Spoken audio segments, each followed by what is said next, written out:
प्रातः ज्योतिर समस्त दर्शक भाई भाई मानक मोर आंतरिक शुभेच्छा एवं अभिनंदन ज्ञापन करे।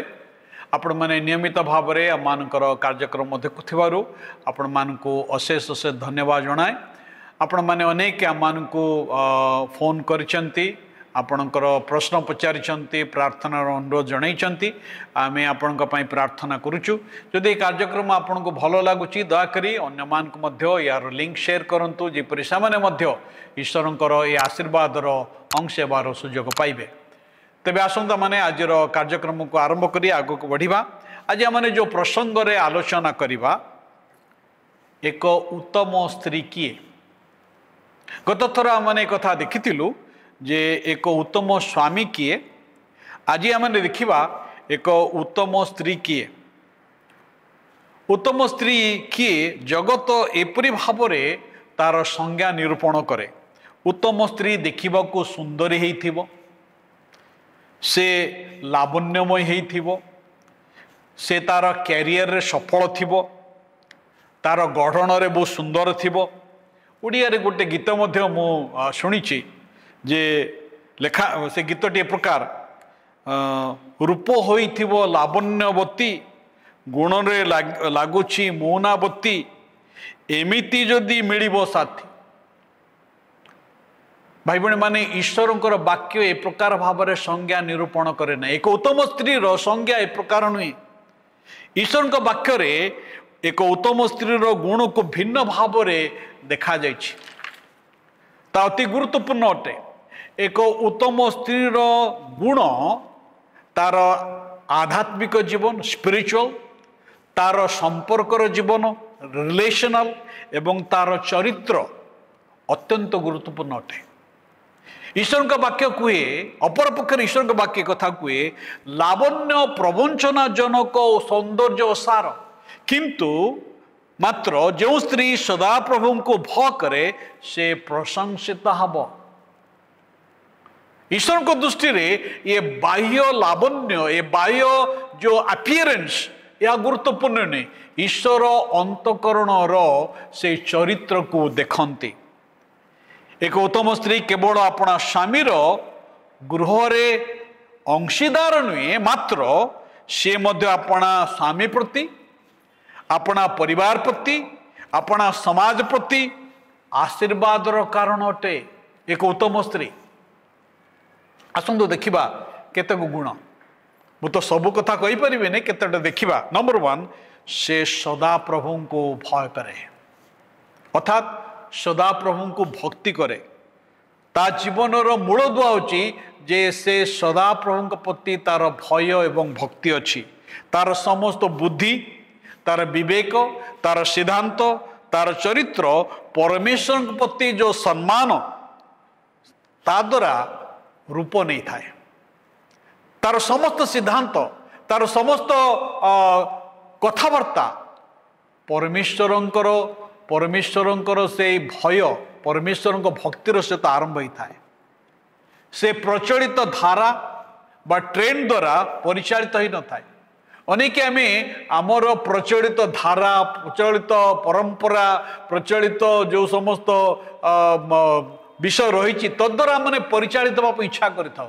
किंतु एक उत्तम स्त्री परमेश्वरंकर वाक्य द्वारा परिचालित होता है, से सत्य द्वारा परिचालित होता है।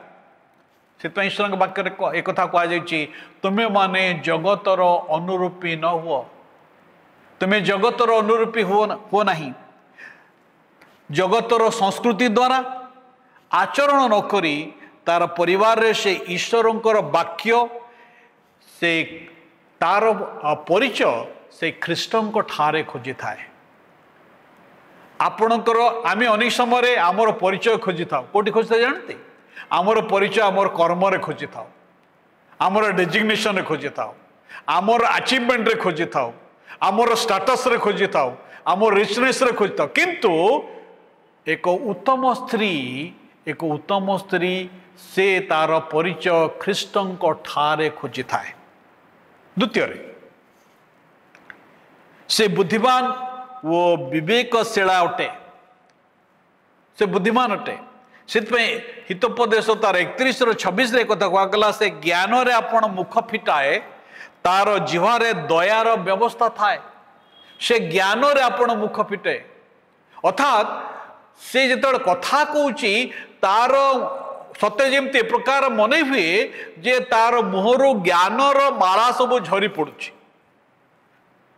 एक उत्तम स्त्री तार ज्ञान बुद्धि वाक्य द्वारा एवं कोमल स्वर द्वारा चिन्ह जाए। एक उत्तम स्त्री से केवे मद चित्कार करे नहीं, से भूतुणी भली चित्कार करे नहीं। अनेक स्त्री लोक मान को देखिले मन हुए सतरे से बुद्धि अच्छी ना नाई माने भूतुणी परी चित्कार करती बड़ दुख लगे। से क्रोधरे कथा कही न थाए, से अन्य मानकर बचसा कर न थाए, मात्र अन्य मान को गठन करि थाए। तार कथारे माधुर्य अच्छी, ता कथारे शांति अच्छी, ता कथारे उत्साह अच्छी। से जाने केतेबेले कथा कहबो हबो एवं से जाने केतेबेले नीरव रहिबो हबो। अनेक समय आमे मध्य भूल भाल करिथाउ। जो समय कथा कहवा कथा से समय आम नीरव होई थाउ, जो समय आम कथा कहवा कथा नु से समय आम कथा कही थाउ। किंतु एक उत्तम स्त्री से जाने केतेबेले नीरव रहिबाक हबो एवं केतेबेले कथा कहबाक हबो। तृतीय रे से अपना स्वामी को समादर करे, साहाय्य करे। से स्वामी को से भक्ति करे। से प्रभु पाखे कहगला हे स्त्री माने तुमने जेपरी प्रभुंकर बसीभूता सेपरी आपण अपना स्वामीर बसीभूता हुओ। अन्य शब्द रे एक उत्तम स्त्री अपना स्वामी को गृहर नेता भाव रे सम्मान देई थाए, सपोर्ट करि थाए, तांको पछरे से छिड़ाई थाए।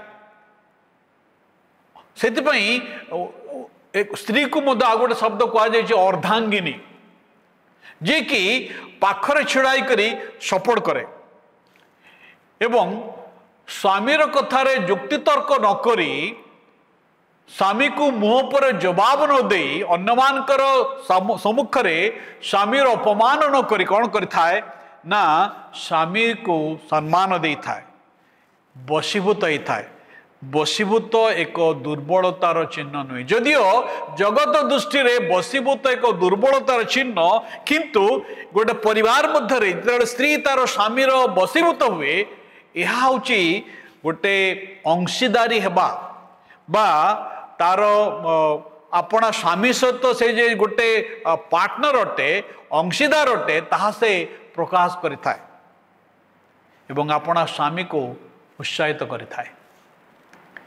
जेतेबेले जीवन रे अनेक प्रकार झड़ झंझा आसे, अनेक प्रकार विषय आसे, स्वामी निरुत्साहित पड़ती, स्वामी अनेक समय हतोत्साही पड़ती। एपरिकी ऑफिस रे जेतेबेले कार्य करने समय कौन से एक घटना घटे आउ से समय निरुत्साहित पड़े, किंतु उत्तम स्त्री उत्तम परामर्श दे थांती, अपना स्वामी को आउ से उत्साहित करि थांती, तांकर मनोबल को बढ़ाई दे थांती, तांकर उत्साह को बढ़ाई दे थांती एवं उत्तम स्त्री अपना स्वामी निमंते प्रार्थना करती, अपना स्वामीर मंगल कामना करती,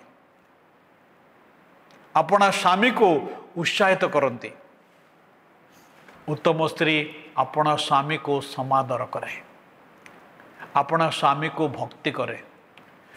उत्तम स्त्री स्वामी को पूजा करे नहीं ना। अनेक अनेक अनेक अनेक क्षेत्र देखा जाए जे स्वामी होची देवता आ स्त्री होची पूजारिणी। नहीं नहीं नहीं, ईश्वर का वाक्य ताहा कोई नहीं। ईश्वर का वाक्य क्या देवता क्या पूजारिणी करिवार अधिकार दे नहीं।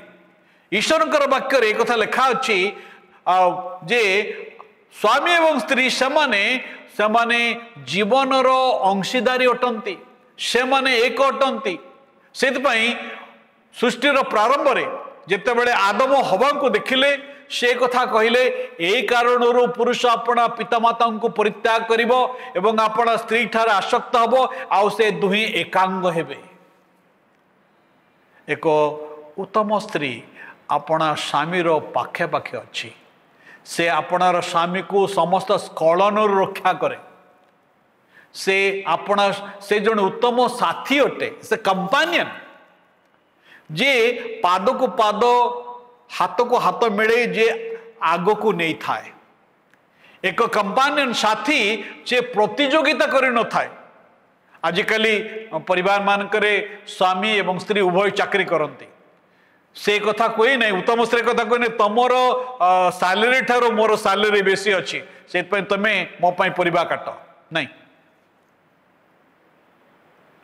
उत्तम स्त्री स्वामीर बसीभूत हुए से जेते जा रोजगार कले मध्य स्वामीर आउ से दुहे मिशिकरी जीवन को उपभोग करते